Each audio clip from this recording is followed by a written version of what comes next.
السلام علیکم میرے بھائیوں آج کا جو میرا موضوع اور عنوان ہے وہ یہ ہے کہ قرآن ایک نصیحت، قرآن ایک حجت۔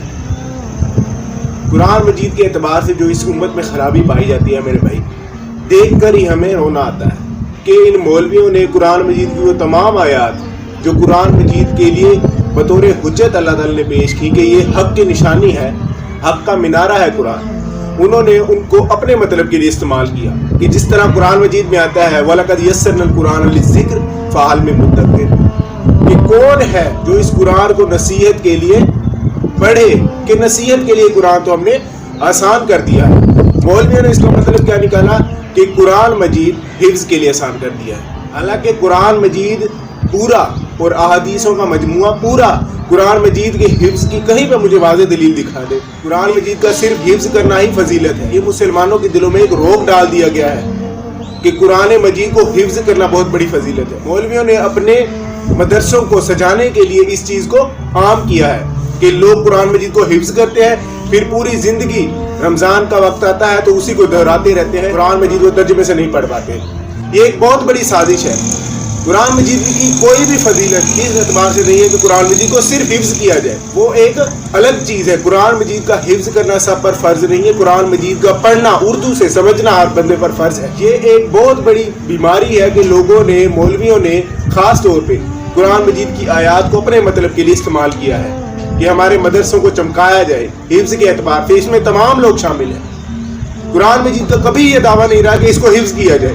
قرآن مجید کا دعویٰ جگہ جگہ پر یہ ہے کہ اس میں عقل والوں کے لیے نصیحت ہے، کوئی ہے اس سے نصیحت حاصل کرنے والا، یا یہاں پہ یہ لکھا ہوا ہے کہ کوئی ہے حفظ کرنے والا۔ قرآن مجید کی مجھے کوئی آیت دکھا دے کہ جس میں قرآن مجید کو حفظ کرنے سے بات کی گئی ہو۔ قرآن مجید کو نصیحت کے اعتبار سے بات کیا گیا ہے کہ قرآن مجید سے نصیحت حاصل کرو۔ مجھے آپ بتائیں کہ ایک شخص جو اردو سمجھتا ہے اس کو اگر کوئی آ کر انگلش میں کوئی نصیحت کرتا ہے تو کیا کرے گا؟ وہ اس کا ترجمہ سیکھے گا، اس کا ترجمہ پتہ لگانے کی کوشش کرے گا، نہیں تو وہ نصیحت ہی نہیں نا۔ جو کسی شخص کو اس کی زبان میں نہ سمجھائی جائے بات، وہ نصیحت کیسے ہوگی؟ تو قرآن مجید کو ہم نے پڑھنا تھا۔ اگر یہ قرآن مجید کو کہتے ہیں کہ حفظ کرنا سب پر ضروری ہے تو مجھے آپ بتائیں تمام ائمہ کرام جو ہر مکتب کے امام ہیں انہوں نے ان کے ترجمے کیوں کیے ہیں؟ اگر ترجمے کہتے ہیں علماء کے لیے کیے ہیں، علماء کو تو ویسے ہی عربی آتی ہے، تو ترجمے کن لوگوں کے لیے کیے ہیں؟ ترجمہ کرنے کا ان کا مقصد کیا تھا؟ تو ترجمہ قرآن مجید کا پڑھا جائے گا۔ اسی اعتبار سے قرآن مجید کو آج لوگوں نے چھوڑ دیا ہے۔ قرآن مجید کو اللہ تعالی نے آسان کیا نصیحت کے اعتبار سے بھی، قرآن مجید میں ہی آیا کہ اس میں کوئی شک نہیں ہے، قرآن مجید ہدایت ہے، ہدایت۔ اور قرآن مجید کے بارے میں ہی قرآن مجید میں آیا ہے کہ اس کو مضبوطی سے پکڑو، اگر مضبوطی سے نہیں پکڑو گے تو فرقوں میں تقسیم ہو جاؤ گے۔ لوگ فرقوں میں تقسیم ہو گئے، انہوں نے قرآن کو نہیں پکڑا، انہوں نے وہ اہمیت نہیں دی جو بخاری مسلم کو دی، انہوں نے وہ اہمیت نہیں دی جو فضائل اعمال کو دی، انہوں نے وہ اہمیت نہیں دی جو فیضان سنت کو دی۔ نبی علیہ السلام کی اصل سیرت جو ہے وہ قرآن ہے۔ سیدہ عائشہ سے جب کسی نے پوچھا تو نبی علیہ السلام کی اخلاقیات سیرت کیا تھی تو کہا یہ قرآن مجید ہے۔ قرآن مجید میں جو نبی علیہ السلام کی سیرت کے حوالے سے اصول بیان کیے گئے ہیں وہ واضح ہیں، اور اسی طرح اسی قرآن مجید کے بارے میں اسی قرآن میں آیا ہے کہ نبی علیہ السلام قیامت کے روز اللہ کے حضور، سورۃ الفرقان میں آتا ہے کہ شکایت کریں گے کہ میری امت نے اس قرآن کو پیٹھ کے پیچھے ڈال دیا، کہ جس کے حوالے سے تاکید کی گئی تھی کہ اسے مضبوطی سے پکڑنا ہے، اس کی نصیحت آسان کر دی ہے ہر شخص کے لیے کہ اس میں کوئی شک نہیں ہے۔ پھر بھی لوگوں نے اس کی تعلیمات پر عمل نہیں کیا، اس کو چوما چاٹا، ہر طرح سے تعظیم کی، لیکن ان کی وہ تعظیم نبی علیہ السلام کی شکایت کی صورت میں آخرت کے روز واضح ہوگی۔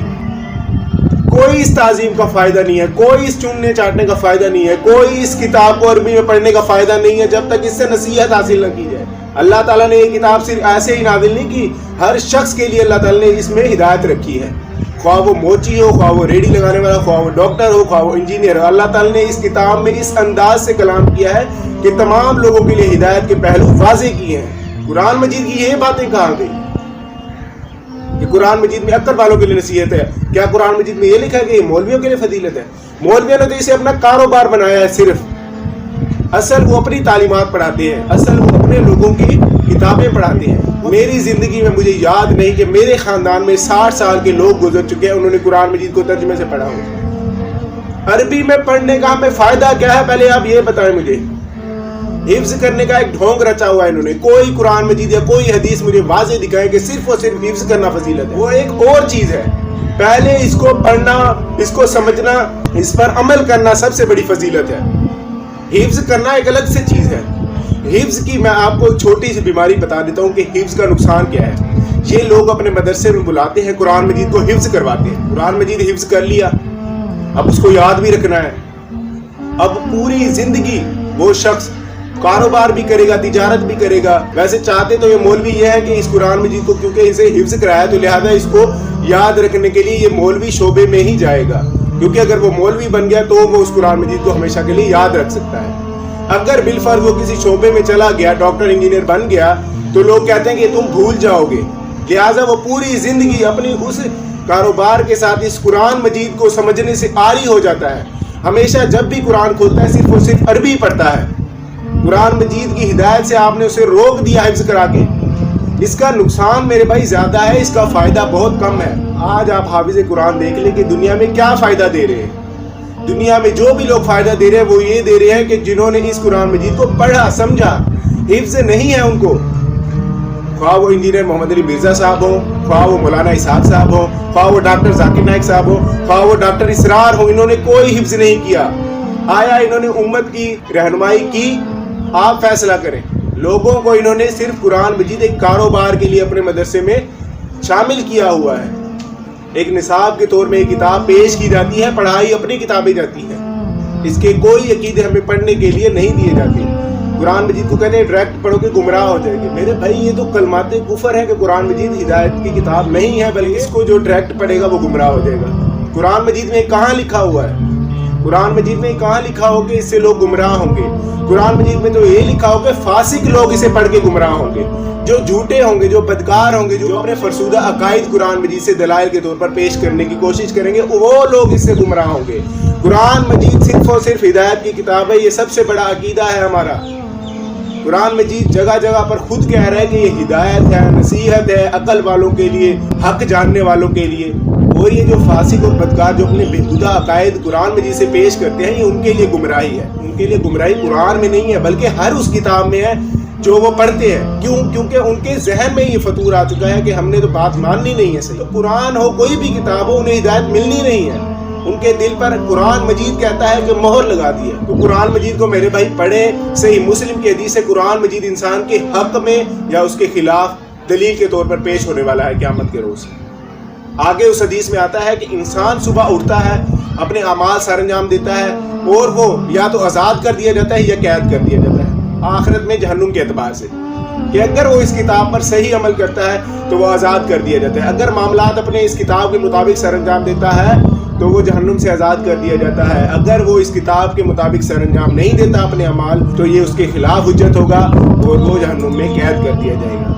तो मेरे भाई कुरान मजीद को पकड़ें, समझें और इसी की दावत आगे लोगों को पेश करें। एक मौलाना से मेरी बहस हुई तो मैंने सूरतुल अनाम की आयत नंबर 90 पेश की कि नबी अलैहिस्सलाम को अल्लाह ताला ने वसीयत की 18 अंबिया का नाम लेकर आपने इन्हीं 18 अंबिया की राह पर चलना है, और आप इनसे कह दीजिए कि मैं इस किताब पर तुमसे कोई उजरत नहीं मांगता। ये तो नसीहत है तमाम जहान वालों के लिए।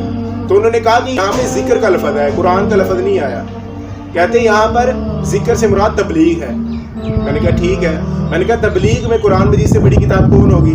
कुरान मजीद में ये आता है कि अल्लाह के नबी आप इस कुरान के जरिए दूसरों को तबलीग करें। फिर मैंने वो आयत पेश की, फिर भी वो नहीं माना। फिर मैंने कहा कि कुरान मजीद में आता है कि इन्ना नहनु नज़्ज़लना ज़िक्रा व इन्ना लहु लहाफ़िज़ून, कि हमने इस जिक्र को तहफ़्फ़ुज़ के लिए चुन लिया है कि हम इस जिक्र की हिफाजत करेंगे। तो इस जिक्र से मुराद आया कुरान नहीं है तो और कौन सी किताब है? फिर वो चुप हो गए। मैंने कहा इस जिक्र से मुराद ये कुरान मजीद ही है कि जिस पर उजरत नहीं ली जाएगी, और यही लोगों की बीमारी है। जैसे इस किताब को उजरत का जरिया बनाया, इस किताब की अहमियत दिन ब दिन कम होना शुरू हो गई। लोग मुतनफ़र होना शुरू हो गए मेरे भाई इस कुरान से। आप लोगों को कहते हैं कि अल्लाह का कलाम है, लोग दिल में इसका इनकार कर चुके हैं। तो मेरे भाई इस कुरान मजीद को आम करिए, कुरान मजीद को पढ़िए, समझिए, इस किताब की आप अहमियत जानिए। जब आप पढ़ेंगे फिर ही आप अहमियत जानेंगे।